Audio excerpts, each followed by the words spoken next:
Hey, you're listening to Innovators Can Laugh, the fun startup podcast. I'm your host, Eric Milcher. On ICL, we interview an innovative entrepreneur in the European tech startup scene every week. My goal is to have my guests share their wisdom while having a little fun in the process. Now let's dive in. So, Marian, you talked about how a leader, no matter how talented that leader is, they're not going to go far unless they have a really good team. And so I'd like you to expand on that further. What methods or what research do you do in order to make that assessment, whether or not the team is actually good? Fantastic question, Eric. In fact, the assessment is key here. And you could really go wrong and you might mislead really. Sometimes I've seen a lot of assessments, there's so many, but every human is unique. And to be honest, the brain, has so many differences. So the neurodiversity aspect is also important, because if you assess some people with a strengths finder or another Myers-Briggs, it's going to be, it could be one-sided, because some people may have dyslexia. They may not be able to read the question so quick. So it's very important to have a real interest in the people. So whenever you do assessment, whenever you talk, go down to human level. It's not just, is it ticking a box and is it just making a placement or, really kind of getting them from one place to another. So for us is several things. The fundamentals we look at is, first of all, we want to understand what are the strengths of this leader or individual, what they excel at. The other thing is what sets their heart on fire, what's they're passionate about, if there was no limits of any sort. And also you want to find out, what do they like as human being? What are their values? Because that's, so you can look at this in terms of the professional strengths, but also you can look at the strengths in terms of their character. And there are two things that are essential when I look into a character of individual or leader, and I can tell you what makes it, whether they could make it or not in a specific environment. Number one is their integrity. In other words, are they changing every day? What does people say? For me, what's a good measurement for leadership? What does people talk about you when you're not around them? This to me is a good indicator. And the other thing is humility. The moment I see arrogance and disrespect and people that are just I can help those people if they want help. But if they are not, that's going to be a problem, I can tell you. Yeah, after a certain age, I think it's really hard to help those people or get them to change. I disagree. At least in my I have actually I've got somebody 60, and she's fantastic, in terms of attracting and deal making, but hot-tempered, very arrogant, and that in a PE world, and she's changed. She's changed. I've personally contributed, helped, and she's changed. When you have tens of millions at stake, you will change her. You can change anything if you have anyone, if they want. So there's two things. Either you change because you need to and you're forced, or you want to. That change will happen. And I tell you, if investors and leaders, if they actually do not recognize that, they may have a lot of funds behind, but they will burn a lot of cash. And I can tell you some big stories, that have resulted into billions, not millions, billions of losses because of that. Well, I think maybe behavior could change for a while, but I think there's actually, I'm not sure if it's a psalm in the Bible, but it's like a tree can't bear different fruit than what it was made to bear, right?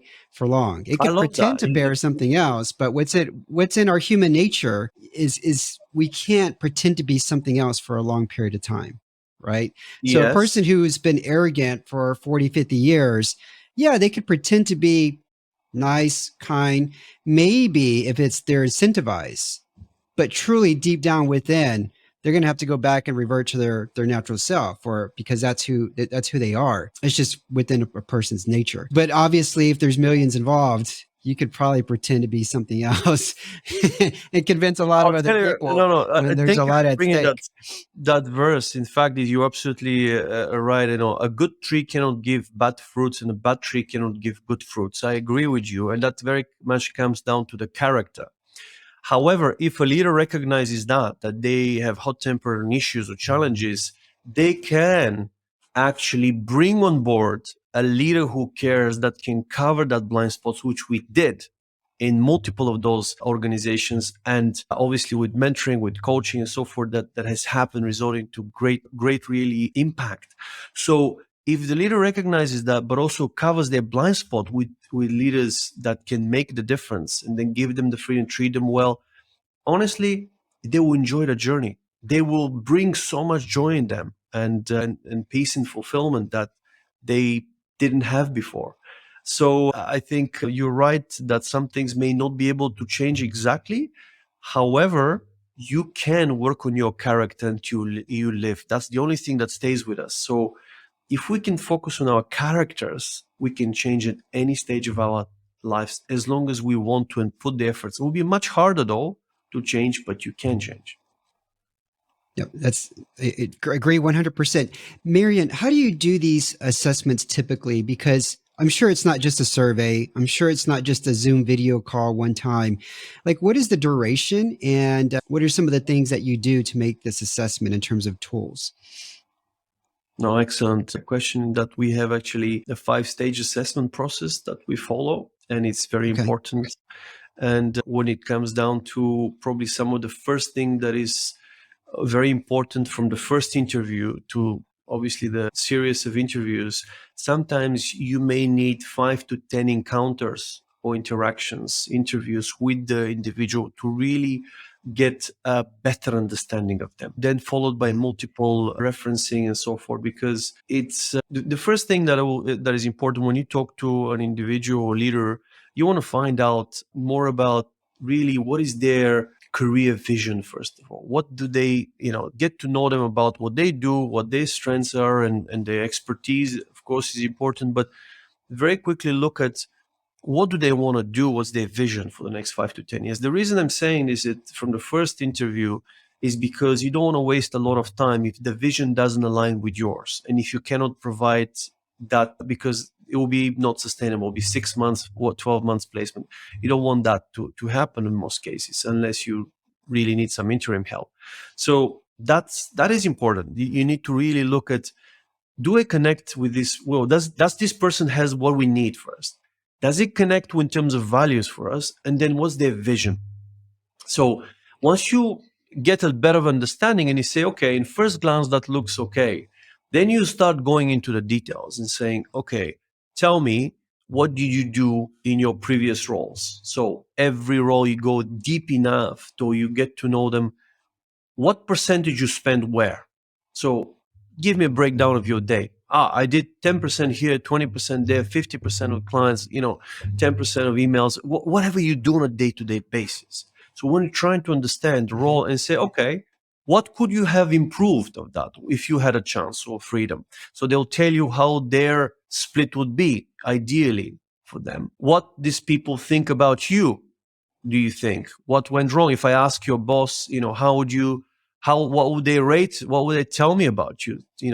From 0 to 10, and I could. So they need to be honest in that, and they can break it down to different areas. So this is the thing that is very important, because you go deep down in everything they did today. Okay. And then they need to see what they could have improved. And then, of course, what you want to make sure is that you have a system and process in place, that you have other people interview that person, of course. So we have several stages. Then we go through, of course, we use different tools like StrengthsFinder, for example, neurodiversity assessment, depending on where they are and so forth. And then you start to have some sort of an anchor, a benchmark, and start to then compare them. Okay, they may be a great leader and may do X, Y, and Z, but how would they manage that in these circumstances? Because a lot of great leaders may fail in that setup, and the setup could be are entrepreneurial. When they're coming from a large corporate, they may be used to, unless they're entrepreneurial. So you got to make that call. You also need to help them imagine, what would it like for the next 6 to 12 months to be in that position, and start thinking about, what would you bring? What solutions? So put them in the spot and ask them, if you have full freedom, how would you design your role and why? What would you bring to them that they don't have? What's unique about your experience that they need today? These are things that are so important to understand in that assessment process. And you do it. So it's interesting because if you just ask questions that are tick boxes, a lot of people may fake the interview. So they may be confident, and it's happened. People. We had a case in a country actually that was, not to name the region and so forth, but the person faked completely. It was a CEO role for a country manager, and he basically fake CV, fake everything, and he would interview so well. He's a professional faker. I know people like that. Well, that's why you need the forensic referencing, and you need really good referencing of people. In Europe, not so much. There's different things, but you really got to go deeper. And some regions, and we've done projects in Nigeria, in Pakistan, in India, in Tokyo, in Japan, in Shanghai, and often people really say, how do you do that? How do you... I'll tell you a story. One of the most interesting projects we did, which was a great example of how to attract an exceptionally gifted leader. This was many, many years ago, but it was stuck with me because it was such a profound impact, because this person was running a several thousand people company in the oil and gas field in this region that is quite high growth, let's say, and not well developed. But he managed like the whole refinery and he was extremely smart. He was a mathematician solving problems by manipulating the variables and using mathematical equations. He was extremely smart. He also was a doer. You put him anywhere, he will get things done. He's a combination of strategy, combination of execution. He was running a multi-thousand people company. He even had his own army to protect the whole thing. He was phenomenal, honestly. So I can't call him, and he was a little bit, I wouldn't say arrogant, but a lot of very confident. Say, why should I talk to, consider this opportunity? Tell me what's in there for me. And it was a bit more upfront and very mindful of his time, put it this way. So I said, okay, well, let me get to know you. I want to understand this is a role, I think, obviously comparable to what you have. So it could be there, but I personally didn't see also a big step up, but I got to know him, and I started to see, even though he was in a great position, he craved for more. He had that really interest, and he had capacity to do more. So as we'll get to spend the time and to know him, because there was a little bit of like an interesting, he was going from the UK, he was in that region, far was more different. And that time allowed me to get to really know this person without having the pressure. This is one thing that I'll advise you guys. Ideally, don't start executive search when you're under pressure. Do it beforehand. Have that, because it enables you to develop the strategic network you need.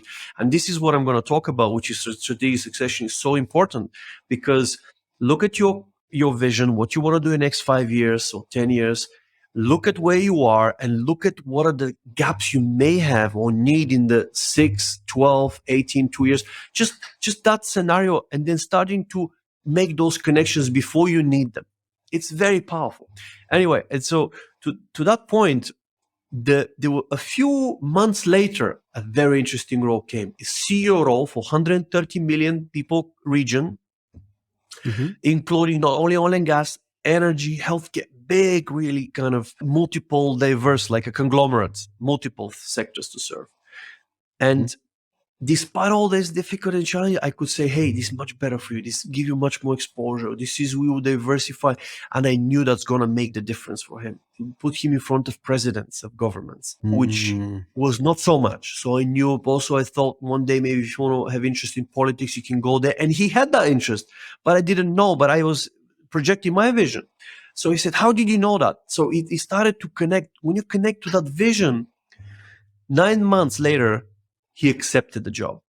9 months it took me. Okay, Eric, 9 months. So here's what happened. He starts, first day of work, he was evacuating people because there was a revolution in the countries he was managing. Revolution. That he, however, brought certainty in a certain time. That's what exceptionally gifted leader can do. He brought all the different offices together into one. He used this power. He saved the people, protected. And then He started to work with all the different parts of the governments and the parties because an energy crisis was coming. And guess what?